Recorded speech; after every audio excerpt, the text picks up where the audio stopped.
안녕하세요. 소리중독입니다. 이번에 들려드릴 작품은 아서왕을 만난 사람입니다.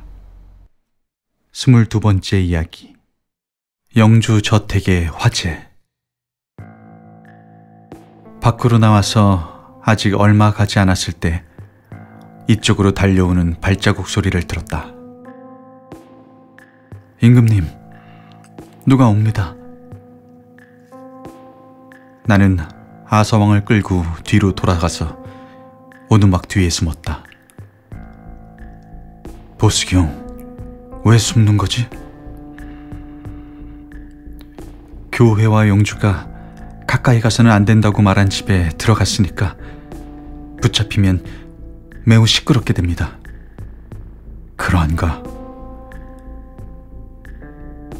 우리들이 몸을 움츠리고 있는데 발자국 소리는 오두막 앞에서 멈추었다.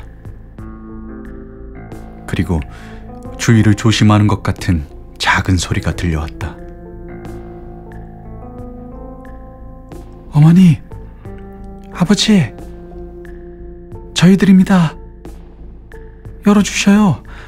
도망쳐 왔습니다. 영주의 돌 감옥에 갇혀있던 세 아들이다.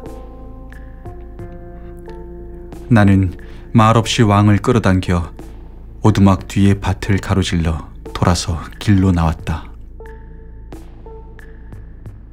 아서왕은 깊은 생각에 잠겨 있었는데 이윽고 나에게 말했다. 그대는 어떻게 했으면 좋다고 생각하는가? 가엾지만 걸려들면 좋지 않다고 생각합니다. 그런가? 왕은 또 생각하는 눈치더니 이렇게 말했다. 역시 도망쳐온 그 세 사람은 붙잡아서 영주에게 넘겨주지 않으면 안 되지 않을까? 천한 신분으로 영주를 당황하게 한 무례한 놈들이야. 무엇을 말씀하십니까? 임금님은 그러한 것을 생각하고 계셨습니까? 저는 반대로 그들이 도망쳐온 것은 잘한 일이라고 생각하고 있습니다. 나는 실망하고 말았다. 역시 왕은 왕이다. 왕족과 귀족을 중요하게 생각하며 그들의 지위가 안전한 방향으로 일을 생각한다. 왕은 역시 자기들 계급의 안정과 이익만을 도모하는 습관 속에서 성장한 것이다. 사물을 잘 알 것 같아도 백성을 사랑한다고 해도 일단 유사시에는 아무래도 자기와 관계되는 사람만을 생각한다. 더군다나 왕에게는 몇 대를 계속하여 백성을 희생시켜온 잔인한 선조의 피가 흐르고 있는 것이다. 임금님, 도망쳐온 사람들은 일생 동안 사람의 눈을 피하지 않으면 안 됩니다. 그것만 해도 지나치다고 나는 생각합니다. 그리고 가서 나는 왕에게 어떻게 말하면 좋을까 하고 망설이고 있는데 보스경, 저건 뭐지? 하고 왕이 저쪽을 가리켰다. 화재다. 저 멀리 언덕 위에서 불길이 솟아오르고 있다. 바람이 강하여 불길은 더 솟아오르는 것 같다. 나는 대신으로서 보험 사업도 크게 벌리고 있었으므로 화재라고 하면 어느 정도 흥미가 있었다. 갑시다. 이제 사람들이 일어나 달려올 것입니다. 나는 왕을 재촉했다. 숲을 빠져나가는 동안에 나는 몹시 불유쾌한 일을 당했다. 나무에 목을 매 죽은 시체에 툭 하고 부딪혔기 때문이다. 이 목매어 죽은 사람은 괴로움을 당하면서 사는 것이 싫었던 모양이다. 나는 땅 위에라도 내려 눕혀주고 싶었다. 그러나 아서왕은 목매어 죽은 사람에게 대고 화를 냈다. 고약한 놈, 교회와 영주의 규칙을 배반하다니 사람이 아니야. 목매어 죽은 자의 집이나 그 가족의 논밭을 몰수해버리지 않으면 안 돼. 그 규칙은 옳은 것이야. 그럴까요? 저는 교회나 영주가 몹시 심한 짓을 하여 이 사나이를 죽음에까지 몰아넣었다고 생각하는데요. 어쨌든 나무에서 내릴 필요는 없어. 그 사나이는 죄가 좋아서 나무에 목을 맨 거야. 또 죽은 사람에게 간호를 해도 아무 소용이 없지 않겠는가? 그것도 그렇다. 우리들은 다시 길을 재촉했다. 숲을 지나는 동안 1킬로 정도 사이에 목매어 죽은 시체가 6구나 있었다. 참으로 기분 나쁜 길이었다. 이윽고 희미하게 등불이 흔들리는 게 보였다. 우리는 숲 굽는 오두막 같은 것에 당도하였다. 임금님, 여기서 쉬기로 합시다. 문을 두드리고 길을 잃은 나그네라고 하자 밤일을 하고 있던 아주머니가 우리들을 안으로 맞아들여 주었다. 주인은 봉당에 짚을 깔고 자고 있었다.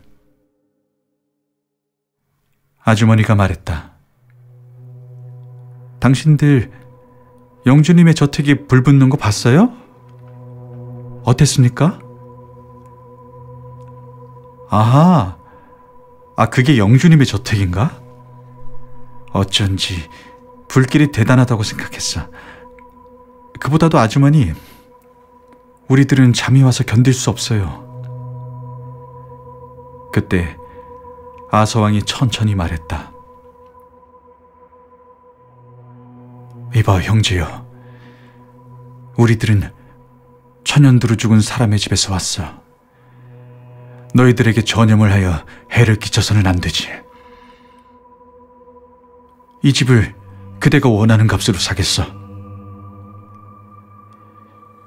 아주머니는 눈을 휘둥그렇게 떴다. 네? 몸이 큰 이 사람은 어디 사람이죠? 말이 사투리가 다른데요?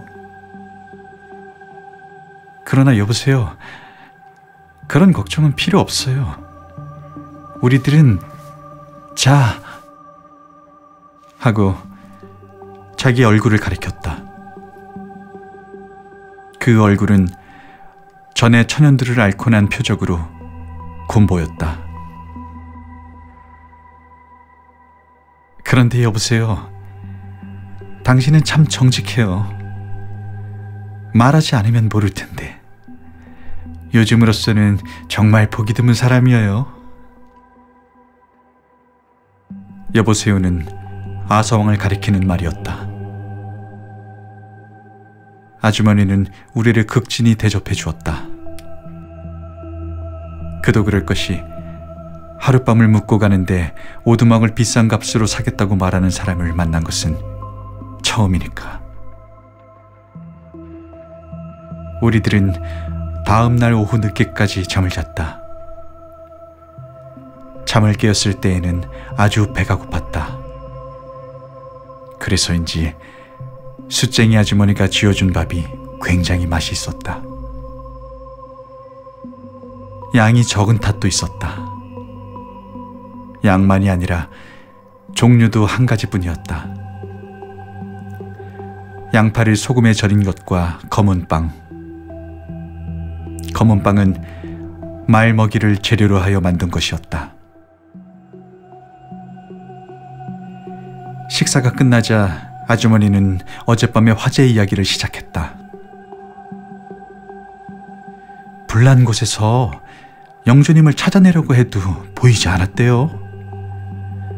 그래서 불 속에 뛰어들어가서 찾으려고 했던 사람이 2사람이나 죽었대요. 그리고 나중에 영주님은 저택에서 300m 정도 떨어진 곳에서 죽음을 당한 것을 발견했답니다. 큰일이에요. 영주는 잔인한 사내였으므로 영주를 미워하는 사람들이 많이 있었다. 그러한 사람들은 마구 잡혀가서 죽음을 당했던 모양이다. 그리하여 아주머니의 주인은 그 실정을 들으러 떠났다는 것이었다. 이야기를 하고 있는데 주인이 돌아왔다. 굉장해. 18명의 백성이 의심을 받고 죽음을 당했어. 또 2사람은 불에 타 죽고. 돌 감옥에 갇혀있던 13명의 감옥에서 죽었으니까 모두 33명의 백성이 죽은 셈이 되죠. 영주님의 가족이나 하인들은 구해냈어요? 하고 나는 물었다. 네, 모두 무사합니다. 그러면서 감옥에 있는 사람들은 구해내지 못했는가? 네, 13명이 들어가고 있었다고 하는데 자물쇠가 튼튼히 잠겨 있어 도망치려고 했어도 도망칠 수 없었대요. 아니, 그중 3명이 도망쳤어. 갑자기 아서왕이 말했다. 나는 깜짝 놀라서 왕의 소매를 당겨 신호를 하려 했으나 때는 늦었다. 아서왕은 가슴을 내밀고 말한 것이다. 영주를 죽이고 저택에 불을 붙인 것은 틀림없이 그 3명의 짓이야. 즉시로 체포하여 처벌하지 않으면 안 된다. 뭐라고? 숯 굽는 부부는 눈을 크게 뜨고 놀랐으나 곧 눈치를 채고 얼굴빛을 달리했다. 부인이 소리쳤다. 이 영감이 뭐라고요? 부부는 함께 집을 뛰쳐나가 문 앞에서 되돌아서서는 우리들을 노려보았다. 의심이 깊은 눈초리였다. 이건 틀림없이 큰일 났다. 잠깐만 형제여. 저 말이야. 3사람이 저희끼리 싸운 정도라면 아무것도 아니지만 어쨌든 신분이 높은 사람을 죽이고 집에 불을 붙이고선 어찌할 바가 없어. 나는 일부러 왕이 들으라고 이렇게 말하고서는 들어봐요. 나는 그 3사람에 대해서 조금 알고 있어요. 하고 숯 굽는 부부를 데리고 집을 나왔다. 나는 주인에게 속삭였다. 형제여, 당신들은 그 3사람을 알고 있죠? 친척인가? 숯 굽는 사나이의 검은 얼굴이 점점 창백해졌다. 어떻게 그것을 당신이 알았죠? 그들은 좋은 젊은이였어요. 그런데 그놈들도 끝내 죽게 됐구나. 그래, 고발하러 가겠어. 내가 말하자 숯 굽는 사나이는 당황했다. 고발하지 않으면 안 되지. 나는 숯 굽는 사나이를 힘껏 노려보았다. 그렇다면 당신들은 비열하게 짝이 없는 똑같은 개새끼다. 내가 이렇게 욕하자 숯 굽는 사나이는 전사라고 칭찬을 받은 것 같이 얼굴이 밝아지면서 기뻐했다. 형제여, 이제 한 말을 다시 한번 말해줘. 고발을 하면 당신들은 비열하게 짝이 없는 똥 같은 개새끼라고? 당신 정말 그렇게 생각하겠어? 그렇고 말고 세 사람을 몰래 도망치게 하는 일은 우리들이 하지 않으면 안 되는 일이야. 그러자 숯 굽는 사나이는 나의 손을 잡았다. 마음속으로 정말 기쁜 듯했다. 그리고 주위를 둘러보고 아무도 없는 것을 확인하고 나서 말했다. 형제여, 당신은 어디서 왔어? 이런 무서운 이야기를 하고도 태평한 얼굴을 하고 있는데? 아니, 같은 신문끼리는 뭐 그리 무서운 이야기가 아니야. 자네만 고자질하지 않으면 말이야. 그런 말을 하면 맨 먼저 내가 죽음을 당해.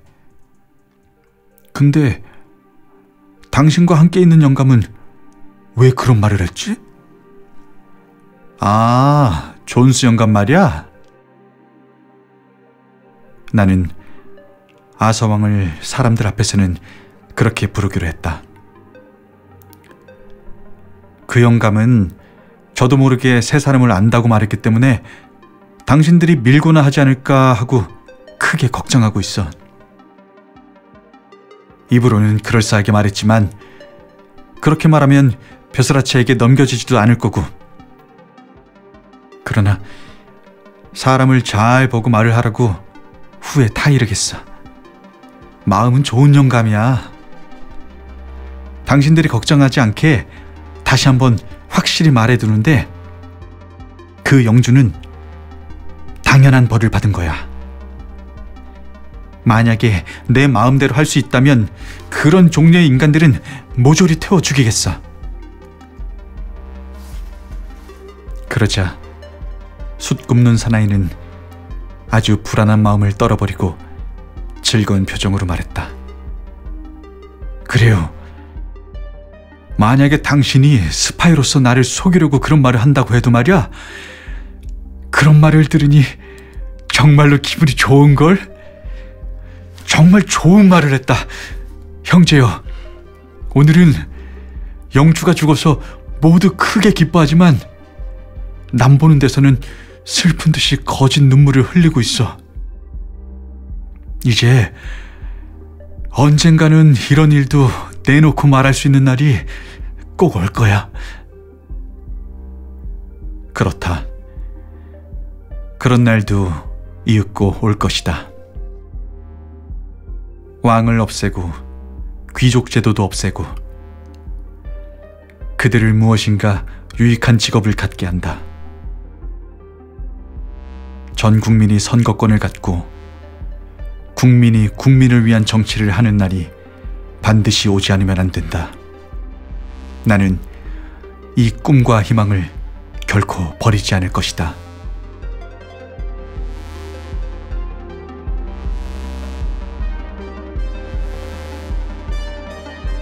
지금까지 소리 중독이었습니다. 함께 해주셔서 감사합니다.